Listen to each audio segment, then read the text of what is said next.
Varahi silks మన నెల్లూరులో September 25వ తారీఖున గొప్ప ప్రారంభం. నమస్కారం. ఈరోజు మనతో పాటు ఉన్నారు ప్రముఖ ఆధ్యాత్మికవేత్త శ్రీ డాక్టర్ అనంతలక్ష్మి అమ్మగారు. నమస్తే మా. శుభం భూయాత్. ఇప్పుడు నిత్య సుమంగళిగా మహిళలు ఉండాలంటే లలిత సహస్రనామ స్తోత్రాల్లో ఎలాంటి శ్లోకాలు పఠిస్తే మంచిది, ఎప్పుడు, ఎందుకు, ఏమిటి, ఎలా అన్నీ నాకు వివరించండి. లలిత సహస్రనామాలు మేము ఎప్పుడు పఠిస్తామండి, మాకు ఎప్పుడు ఏం మంచి జరగలేదు అనే వాళ్ళకి మనం సమాధానం. ఎన్నో సహస్రనామాలు ఉన్నాయి. విష్ణు సహస్రనామం ఉంది, లక్ష్మీ సహస్రనామం ఉంది, ఇలా రామ కృష్ణ అందరికీ ఉన్నాయి. ఇవన్నింటినీ కూడా పురాణాల్లో జాగ్రత్తగా భద్రపరిచిన వారు వ్యాస మహర్షి. ఒక్క లలిత మాత్రమే లలితా రహస్యనామ సహస్రం. లలిత దీర్ఘం ఉంది, లలిత సహస్రం కాదు, లలిత రహస్యనామ సహస్రం. అంటే చాలా జాగ్రత్తగా పకడ్బందీగా తప్పులు లేకుండా చదవాలి అని అర్థం. రహస్యం అంటే దాచిపెట్టారు, బీరువాలో పెట్టారు, లాకర్లో పెట్టారని కాదు అర్థం. మీరు చదివినా మీకు ఓ పట్టా అని అర్థం కాదు. కొంచెం దగ్గర పెట్టుకుని చదవండి. ఒళ్ళు, నాలుక, అందులో ఒక అది గనక చక్కగా ఉచ్చరించినట్టయితే వాతావరణం ముందర పాజిటివ్ వైబ్రేషన్స్తో ఉంటుంది స్పష్టంగా ఉచ్చరిస్తే. రెండు, ఆ ఉచ్చరించటం వల్ల నాలుక వెళ్ళి అంగిలికి తగలడం వల్ల అక్కడ ఉన్నటువంటి నరాల కొనలు ప్రచోదితమై శరీరారోగ్యం బాగుపడుతుంది. దాంట్లో ఉన్న అర్థం తెలుసుకోవడం ద్వారా మనస్సు బాగుపడుతుంది. దాంట్లో ఉన్న అర్థాన్ని ఇంతో అంతో ఆచరణలో పెట్టడం ద్వారా మనిషి ఉద్ధరించబడతాడు. అందువల్ల దీన్ని లలితా రహస్యనామ సహస్రం అన్నారు. ఇది చాలా పకడ్బందీగా నిర్వచనాల రూపంలో అన్ని రకాల శాస్త్రాలు అందులో అంతర్భాగంగా ఉన్నాయి. చాలా పకడ్బందీగా రచించబడింది. అందువల్ల ఒక దీర్ఘం కానీ, ఒక హ్రస్వం కానీ, ఒక ఒత్తు కానీ తప్పు చదివితే అర్థం మారిపోతుంది. తర్వాత కలిపి చదివితే అర్థం వేరు, విడదీసి చదివితే అర్థం వేరు. అలా విడదీసి చదివి అమ్మవారిని నోటికొచ్చినట్టు తిడుతున్నారు అందరూ. మంచి ఫలితం రమ్మంటే ఎట్లా వస్తుందమ్మా? పైగా మనం ఫలితం అడుగుతున్నాం, ఆవిడ ఫలితం ఇవ్వడానికి సిద్ధంగా ఉంది. రెండిటికి తేడా ఉంది కదా. తెలుగులో అయితే ఇష్టం వచ్చినట్టు మాట్లాడుతున్నాం. ఇంగ్లీష్ నేర్చుకునేటప్పుడు స్పష్టంగా ఉచ్చరించాలని చెప్పి వాళ్ళు ముట్టికాయలు ముట్టి మరీ మనకి నేర్పిస్తుంటే తప్పనిసరిగా ఉచ్చరిస్తున్నామా లేదా? అంతే. మరి తెలుగులోను సంస్కృతంలోనూ వచ్చేటప్పటికి ఫలితం అనకుండా ఫలితం అని ఎందుకు అంటున్నాం? అంచేత ఆవిడ ఫలితం ఇవ్వడానికి సిద్ధంగా లేదు గనక ఫలితం ఇవ్వడానికి సిద్ధంగా ఉంది. మనం అడగలేదు గనక ఇవ్వట్లేదు. రెండోది, ఇదేమ్మా తప్పే ఉంది, ఎట్లాగో అట్లా ఆవిడికి తెలియదా అంటే, అమ్మా నీకు దండం అంటే కూడా తెలుస్తుంది. మొత్తం లలితా సహస్రనామ సహస్రం చదవక్కర్లేదు కదా. మన హృదయం ఆవిడికి తెలియాలంటే మీరు ఈమెయిల్ పంపించేటప్పుడు ఒక స్పెల్లింగ్ తేడా కానీ, మధ్యలో ఉన్న స్పేస్ కానీ, డాట్ కానీ, కామా కానీ, సెమికోలన్ కానీ, హైఫన్ కానీ, అండర్ స్కోర్ కానీ, @ కానీ ఏదన్నా ఒక్కడి తేడా పెడితే ఈమెయిల్ ఎడుతుందా? పక్క పక్కన ఉన్న వాళ్ళకి ఈమెయిల్ వెళ్ళకపోతే ఎక్కడో ఉన్న అమ్మకి, సర్వాంతర్యామిగా ఉండి అందరినీ చూస్తున్నటువంటి అమ్మకి ఎక్కడాగి ఎవరికి ఫలితం ఇవ్వాలో తెలియాలంటే కరెక్ట్గా కనెక్ట్ అవ్వాలా లేదా? భలే చెప్పారు. ఈ కనెక్షన్లో ప్రాబ్లం ఉంది. ఇన్స్ట్రుమెంట్ బాగుంది, కనెక్టివిటీ బాగుంది, అంతా బాగుంది, కనెక్షన్ ఇవ్వడంలో రాంగ్ కనెక్షన్ ఇస్తున్నాం. అది విషయం.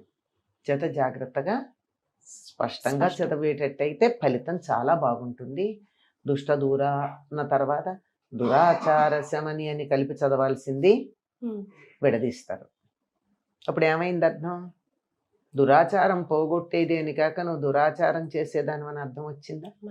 మరి ఎంత దయగల తల్లి కాకపోతే అలా తిడితే ఇంకా మన సర్వనాశనం కాకుండా చూస్తుంది. ఇది ఎందుకు ఫలితం రాలేదు అన్నదానికి చెప్తున్నా. ఇది మొదటి మాట. రెండోది, అసలు విషయం ఏమిటంటే అందులో చెప్పినటువంటి వాటిని మనం జాగ్రత్తగా పాటిస్తున్నామా?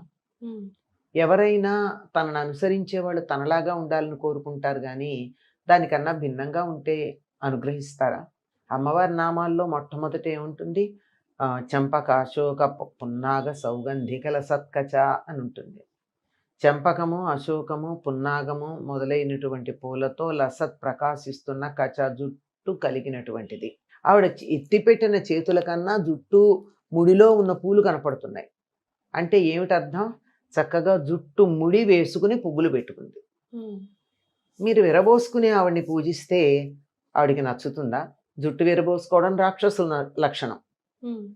మరి జుట్టు విరబోసుకుని ఆవిడ్ని పూజిస్తే రాక్షస లక్షణంతో పూజిస్తూ ఉంటే జుట్టు ముడేసుకున్న అమ్మవారిని ఆవిడ అనుగ్రహించాలంటే కొంచెం ఆలోచిస్తుందా లేదా? ముఖ చంద్ర కళంకాభ మృగన అభివిశేషక అని నామం ఉంది. అక్కడ మనం ఏం చేస్తాం? ముఖ చంద్ర కళంకాభ అని చదువుతారు. ముఖము అనే చంద్రుడికి మచ్చలాగా ఉన్నదానా అంటారు. అమ్మవారి మచ్చ కాదు కదా. ముఖ చంద్ర కళంకాభ మృగన అభివిశేషక. ముఖము అనేటటువంటి చంద్రుల్లో మచ్చలాగా ఉన్న కస్తూరి బొట్టు కలిగినటువంటిది. అమ్మవారి ముఖం చంద్రుడు, అందులో పెట్టుకున్న బొట్టు కస్తూరి బొట్టు చంద్రుడిలో ఉన్న మచ్చలాంటిది. మరి మనం ముఖాన బొట్టు లేకుండా అమ్మవారిని పూజిస్తే ఆవిడ అనుగ్రహించాలని ఎలా కోరుకుంటాం మనం? ఒక వృత్తి చేసేవాళ్ళు ఒక యూనిఫామ్ వేసుకుంటారా లేదా? ఒకప్పుడు మన దేశంలో ఆంగ్లేయులు పరిపాలించే రోజుల్లో అప్పుడు మొదలైంది ఉద్యోగాలకు వెళ్ళేవాళ్ళు ప్యాంట్లు షర్ట్లు వేసుకోవడాలు లాంటివి. మరి ఒక ఉద్యోగం జీవనోపాధి కోసం నీ వేషధారణ తగినట్టుగా మార్చుకున్నప్పుడు అమ్మవారి అనుగ్రహం కావాలన్నప్పుడు ఆవిడ చెప్పినట్టుగా వేషధారణ వేసుకోవాలని నియమం లేదా? ఎందుకు అనుగ్రహించలేదు అంటే ఇలాంటివి 100 కారణాలు చెప్తాం. చేత ఆ కారణాలు అటుంటే ఇందులో ప్రత్యేకంగా ప్రార్థించాల్సింది ఏమిటంటే అసలు మొత్తం చదవడమే చాలా మంచిది. ఇందులో ఒక సుమంగళి ఎలా ప్రవర్తించాలో చాలా చక్కగా చెప్తారు. ఎంత బాగా ఉంటుంది అంటే దీనికి వ్యాఖ్యాన రూపంగా ఉన్న సౌందర్యలహరిలో అమ్మవారి మోకాళ్ళు ఎందుకు కొంచెం కఠినంగా ఉంటాయి? శరీరంలో కాస్త కఠినంగానే ఉంటుంది మోకాళ్ళు. ఎందుకంటే భర్త రాగానే వెళ్ళి ఆయన పాదాలకు నమస్కారం చేయడం వల్ల నేలకు ఎప్పటికప్పుడు ఈ మోకాళ్ళు తగులుతూ గట్టిపడ్డాయి అంటాడు. అర్థం చేసుకోవాలి కదా. ఇలాంటివన్నీ చాలా జాగ్రత్తగా మిగిలిన వాటిల్లో ఉంటే కామేశబద్ధ మాంగళ్య సూత్ర శోభిత కంధర. కామేశ్వరుని చేత కట్టబడినటువంటి మంగళసూత్రము చేత ప్రకాశిస్తున్న కంఠము కలిగినటువంటిది అమ్మవారి కంఠసీమలు. ఇక్కడ కామేశ్వరుడు కట్టినటువంటి మంగళసూత్రం ఉంటుంది.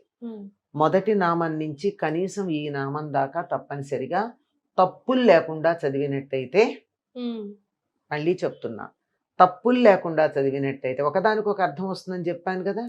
ఒకదానికి ఒక అర్థం రాకుండా తప్పులు లేకుండా గనక చదివినట్టయితే తప్పనిసరిగా స్త్రీలకి 5వ తనం ఎక్కువగా ఉంటుంది. ఇది అమ్మవారిని పూజిస్తే సరిపోయిందా? ఆవిడని అక్కడ పూజించి బయటకు వచ్చాక ఏడిపించుకు తింటున్నాడు, నన్ను నా ప్రాణానికి దొరికాడు అని భర్తని విసుక్కుంటూ ఉంటే ఏం ఫలితం ఉంటుంది? అమ్మవారిని ఏడిపించకుండా చూస్తుంది, అయిపోయింది. సింపుల్. అవునా కాదా? ఏడిపించకుండా చూడాలంటే అతని స్వభావం మారదు కనుక జరిగేదేమిటి? అంచేత అమ్మవారిని పూజించటంతో పాటు పతివ్రతల చేత పూజించబడితే సంతోషించేది అని ఉంది. అంచేత నీకు పాతివ్రత్యం కలిగి ఉండాలి. పాతివ్రత్యం అంటే భర్త కొడితే పడమని కాదు, కొట్టకుండా ఉండేట్టు చూడాలి. చాలా మార్గాలు ఉన్నాయి కొట్టకుండా ఉండేట్టు. ఒకటి, కొట్టే ఛాన్స్ ఇవ్వకుండా నీ బిహేవియర్ మార్చుకోవడం ఒకటి, మొదటిది. కొట్టే స్వభావం మారేట్టుగా ప్రవర్తించడం ఇంకోటి. 2 రకాలుగాను ఉండొచ్చు. కనుక అమ్మవారు చెప్పినట్టుగా ప్రవర్తించడం చాలా ప్రధానం. కనీసం ఈ నామాల దాకా చదివినట్టయితే చాలా ప్రయోజనం ఉంటుంది. ఇంత కుంకుమ అమ్మవారి ముఖాన పోసేయడం అన్నది మాత్రమే ప్రధానంగా పెట్టుకోకుండా ఆవిడ కళ్ళల్లో పడి పాపం కళ్ళు మండవా, జాగ్రత్తగా వేయాలి. ఆవిడ్ని మనం ఒక మనలాంటి దానిగా భావన చేసి కదా చేస్తున్నాం. అంత జాగ్రత్తగా చేసినట్టయితే ముందర త్రికరణ శుద్ధిగా చేయాలి. అంతర్ముఖ సమారాధ్య బహిర్ముఖ సుదుర్లభ. అంతర్ముఖంగా ఆరాధన చేసినప్పుడు చాలా బాగా ఫలితం వస్తుంది. బహిర్ముఖంగా చేస్తే కొంచెం కష్టమే అమ్మవారిని పొందడం. మొదలెట్టాలి, బహిర్ముఖంగానే మొదలు పెట్టాలి, కానీ అంతర్ముఖంగా బాగా ఆరాధించాలి అని చెప్తారమ్మా. ఒక్క నామం అంటూ చెప్పలేం కానీ అసలు ఇద్దరినీ కలిపి ఒకటిగానే చూస్తాంగా, శివపార్వతులు ఇద్దరిని అర్ధనారీశ్వరులుగా ఆ భావనతో ఉన్నట్టయితే అమ్మవారికి పరిపూర్ణంగా త్రికరణ శుద్ధిగా మనం ప్రార్థన చేసినట్టయితే అమ్మ అని పిలిచాం. మొదటి నామంలో శ్రీమాత అని ఉంది, అమ్మ తల్లి అని పిలిచాం, అదే కదా సంబంధం. ఎక్కడికి తీసుకెళ్తుంది ఆవిడ? శివశక్తి ఐక్య రూపిణి, శివుడు శక్తి కలిసి ఉన్నటువంటి ఏకరూపంతో ఉన్నది. ఏకరూపంతో ఇద్దరు ఉన్నారంటే విడిపడడం కానీ, ఒకళ్ళు ముందు ఒకళ్ళ తర్వాత వెళ్ళిపోవడం కానీ కాక శాశ్వతంగా కలిసి ఉంటారు కదా. మరి ఈ నామం దాకా చెప్పాలి. 999వ నామం శివశక్తి ఐక్య రూపిణి అని. మరి అక్కడి దాకా అన్నా చెప్పాలి. ఒక్కటి అంటే షార్ట్ కట్లు ఎప్పుడు అంతగా పనిచేస్తాయా అంటే ఏమో అనుమానమే.